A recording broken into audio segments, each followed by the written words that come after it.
Okay, y'all really need to understand this, but you never lose money. You only gain things of value. The only time money leaves my bank account is when I have the belief that what I'm exchanging it for is more valuable than money itself. Because do not forget, money itself has no value. It literally by itself is worthless. It represents value. So when you go to the grocery store and you buy hot dog buns and sausages and mustard and whatever the heck you buy, you don't lose 50 bucks.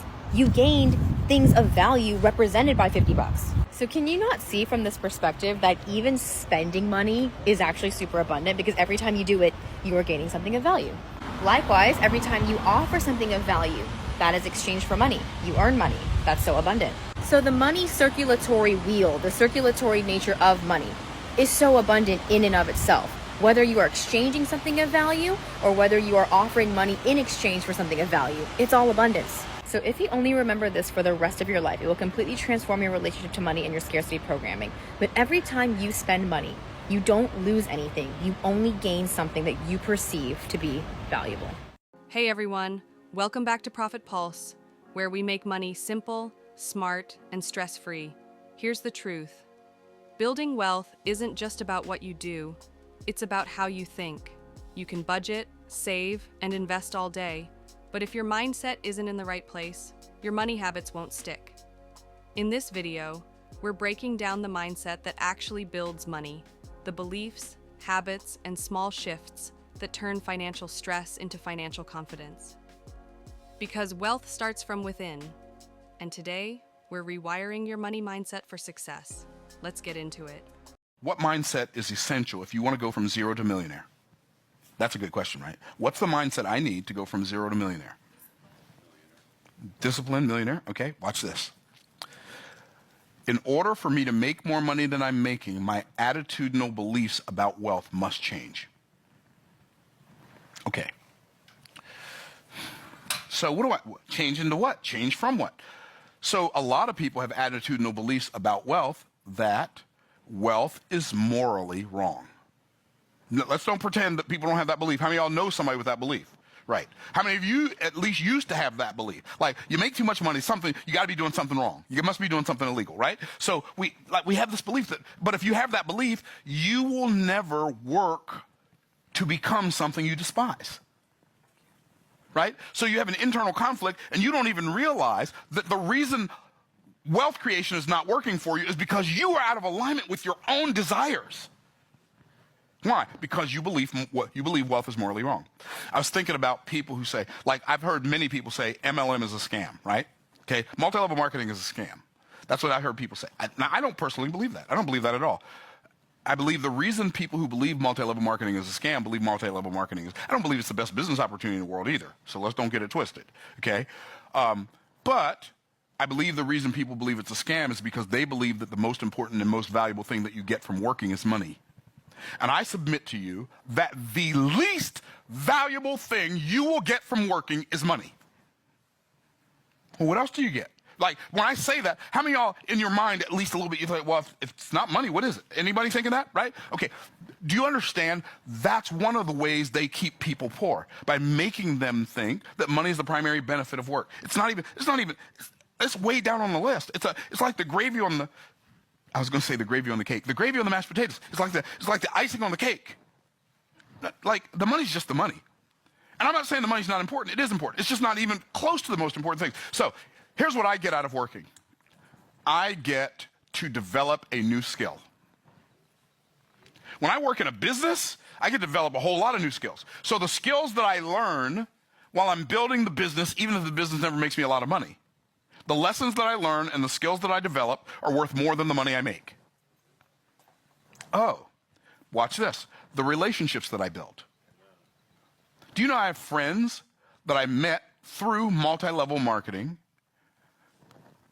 35 years ago that are still some of my closest friends today, even though they don't do multi-level marketing anymore and I don't do multi-level marketing anymore.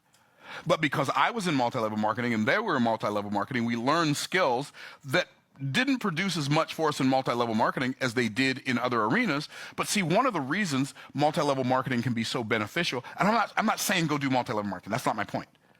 But my point is to go find something that mimics multi-level marketing, which is what? Apprenticeship and mentorship. Because when I think about some of the wealthy, the first wealthy people I ever met were multi-level marketing people. And I learned things from them that not from things they said, because more is caught than taught, but from things I watched them do. Is what I'm saying making sense? So, but you've got to get rid of this idea that wealth is somehow inherently evil, and your attitudinal beliefs about wealth have to change. I want you to imagine that someone gives you a $10 million check, and you take that check and you take it to your bank and you deposit it in your bank, and the bank goes, we're gonna have to hold this for 20 days. And you go, fine, no problem, right? Because in 20 days, you're gonna have access to $10 million and your whole life is gonna change. Now, during that 20 days, you don't have access to that $10 million, but you are acting like you do. You are feeling like you do, because you know it's just around the corner. 20 days is nothing. And you are making plans. You're sleeping easy. You're breathing easy. You're just, the weight of the world is off your shoulders because that money is coming. You're not worried about it. You are clear. That's abundance. That's the energy that you must cultivate day to day for money to come to you. That's the commitment that is necessary for you to allow that flow of abundance to come in. You must act as if it is so, and it will be so. You want to be truly wealthy? Stop putting negative thoughts in your head. Your subconscious mind does not know the difference between the truth and a lie. So when you say things to yourself like, I'm broke, I can't afford it, money doesn't grow on trees, I can't do it now, your brain believes it. And if your brain believes it, it's true. That's just the simple fact of life. So stop saying these things because they're not true. You can find a way. You can find the money. You can find a deal. You just got to go out and make it happen. But the most important thing to do in the very beginning of the game is, while you're trying to get there, is don't tell your brain what you can't do. Only focus on what you can do. Mirror people who have done it, and you'll figure out that they're no different than you. They've just been in the game longer, or maybe they got a little luckier, but you're going to get lucky too. That's how working hard works. So stop talking negative thoughts to yourself, not even as a joke. Absolutely never do it. Only find the good, find the positive, and focus on that, and you're going to get a deal real soon. I know something that you don't know, but it's Christmas, and I'm feeling generous, and I'm going to teach you. And I know this might be hard, I know this might be a big ask of some of you, but if you have 6 minutes of an attention span, I promise you, I will change your fucking life. So in the last 12 months, I have quintupled my net worth. And I didn't get a new job. I actually quit my job. I quit working. I didn't get married. I didn't get an inheritance. In fact, I have cut myself off from lines of dependence completely. I was a single mother living in a 300 square foot apartment, sharing it with her 2 children. What I did was improve my networking and the quality of my relationships and the quality of the company that I keep. And I have started keeping company of wealthy mindset people. And I'm going to tell you that anyone who tells you that you need to rise and grind is full of shit. If you're rising and you're grinding for someone else. And if you're happy with that, that's totally fine. There is a certain amount of security and comfort in knowing on the 25th of every month, if I do this, and this is the input, that's the output. That's great. If that's what works for you, don't fuck with it. That means that this isn't for you. If that's not for you, then listen up. So over the last year, I have been in rooms with multi-million, and not just like one or two, like rooms filled to capacity with people who are worth millions and millions of dollars. And mind you, I do not come from that kind of background. I am not someone who comes from a wealthy family. We were coupon clippers, we were deal shoppers, we were EBT, SNAP, and if that's you, there is no shame. Do whatever you have to do to take care of yourself. But that is where I came from. And I don't do that anymore because I don't have to.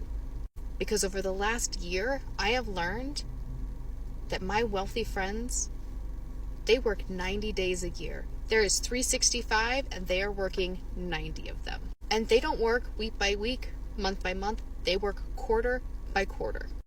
And when you divide 90 by 4, you get roughly 23. We'll round up. They are working and putting in definitive effort 23 days a year. And that effort is not scattered. That effort is not discombobulate. That effort is concentrated. It is concentrated into 5 categories. Number 1, internal self. All of my extremely wealthy friends and loved ones, they focus, number 1, first and fucking foremost, on the internal self. It's not just a shadow work journal, right? It's not doing cinnamon on your doorstep. No, it is doing the absolute nitty gritty. Look, what do I need to improve? Where is the darkness? Where is the void? What needs compensating for? What needs to be healed? And not making excuses and not making judgment, but seriously, what needs fixing? Not giving yourself a pass because you've had this X amount of, you just fucking do it. You see what needs to be improved on and you do it. Number 2 is the external self. What in my external physical body do I need to improve on to carry myself? Caring for your physical body is going to be one of the most important assets to your future wealth that you can possibly do. You are not going to get anywhere. You are not going to accumulate any wealth if you are bedbound.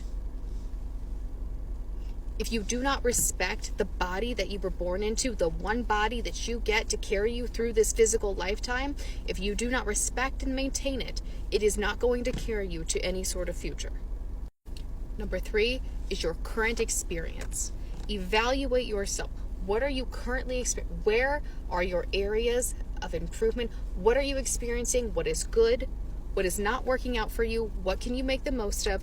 What can you eliminate? And that is specifically, what can you eliminate is one of the most powerful tools that you can use for yourself.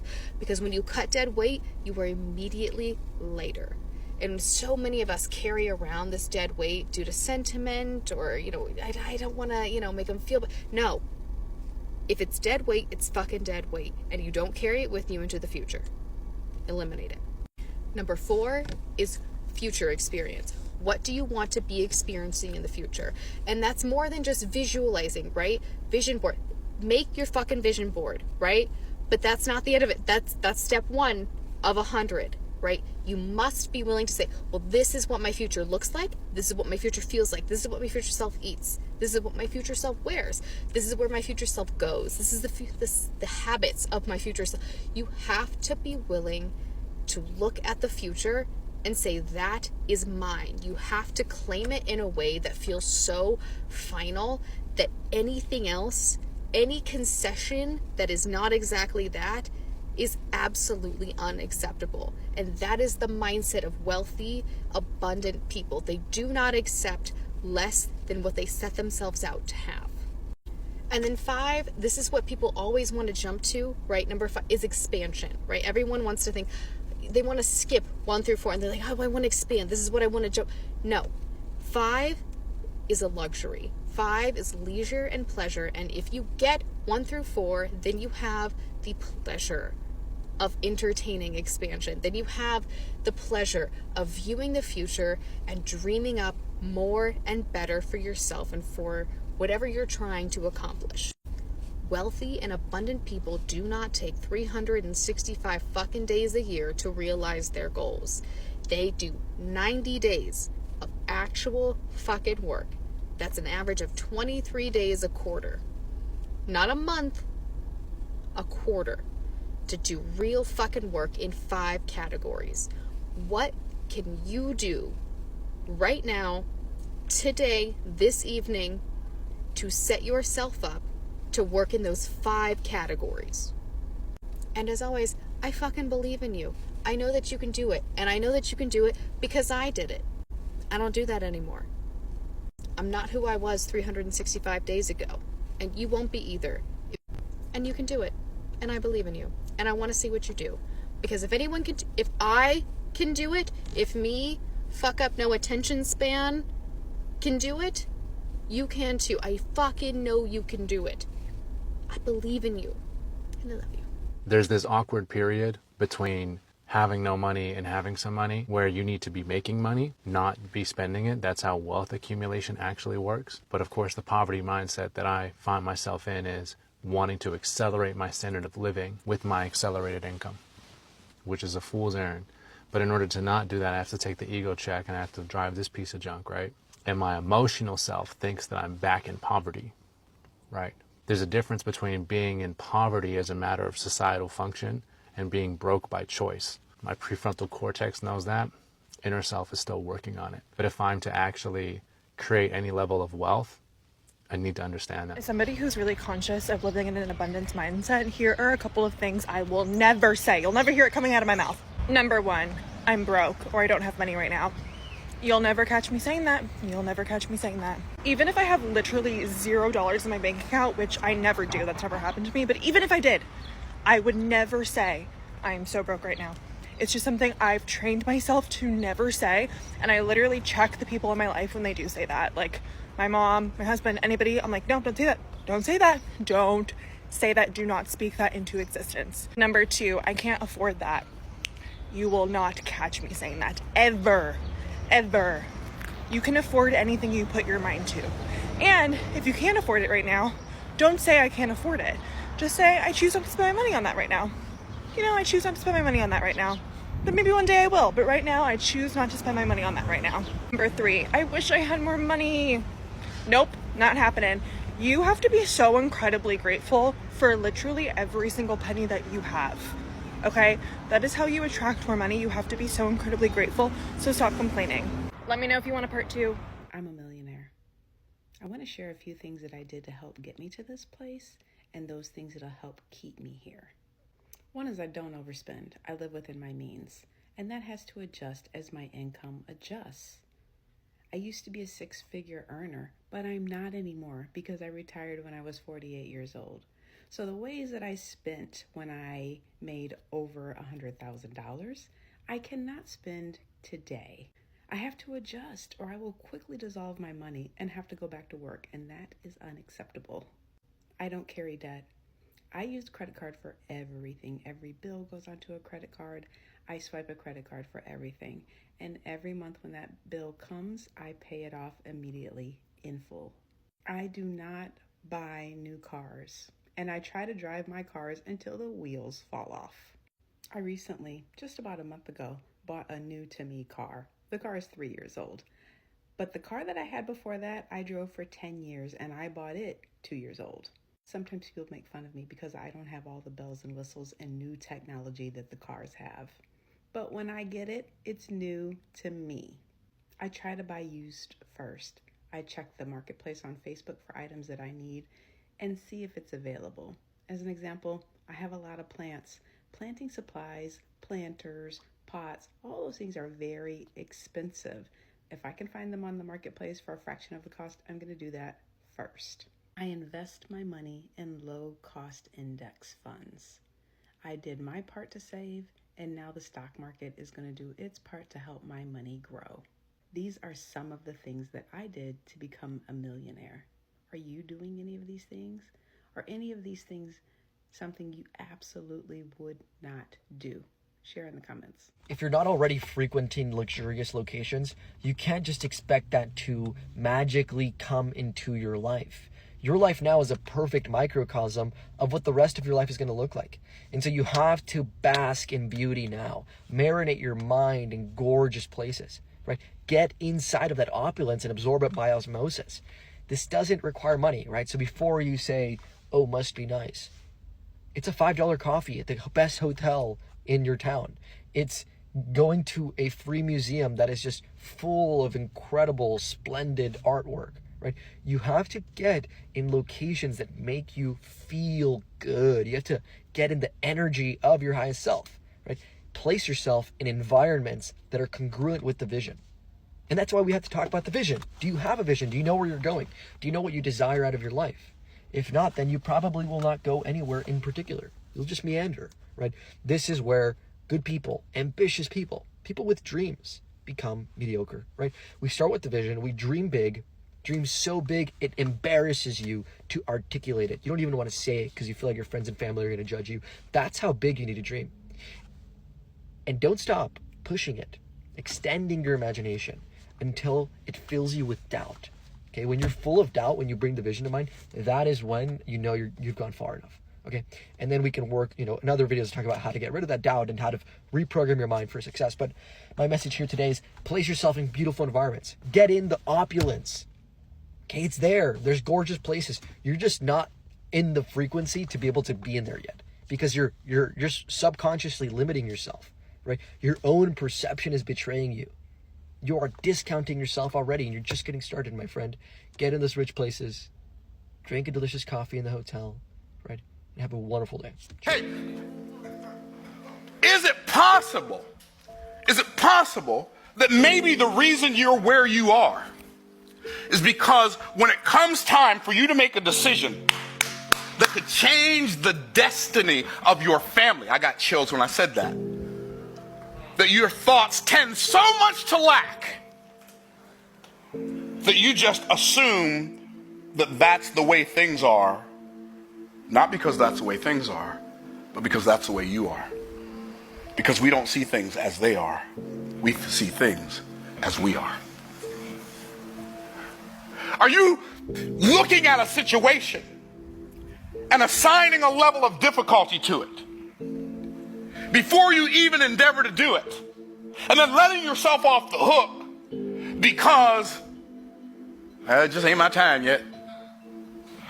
No, that's not what God intended for me. That's for other people. I mean, what are the words that you say to yourself that excuse you from thinking about a solution to that thing you're facing that's opposing you? What are the words you use? Because I didn't put it in there. It was in my Bible when I got up this morning.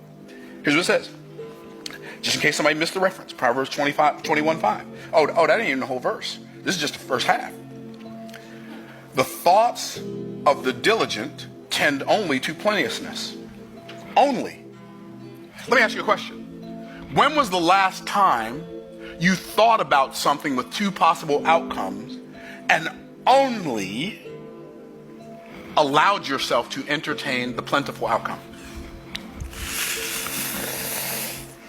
Anybody picking up what I'm putting down?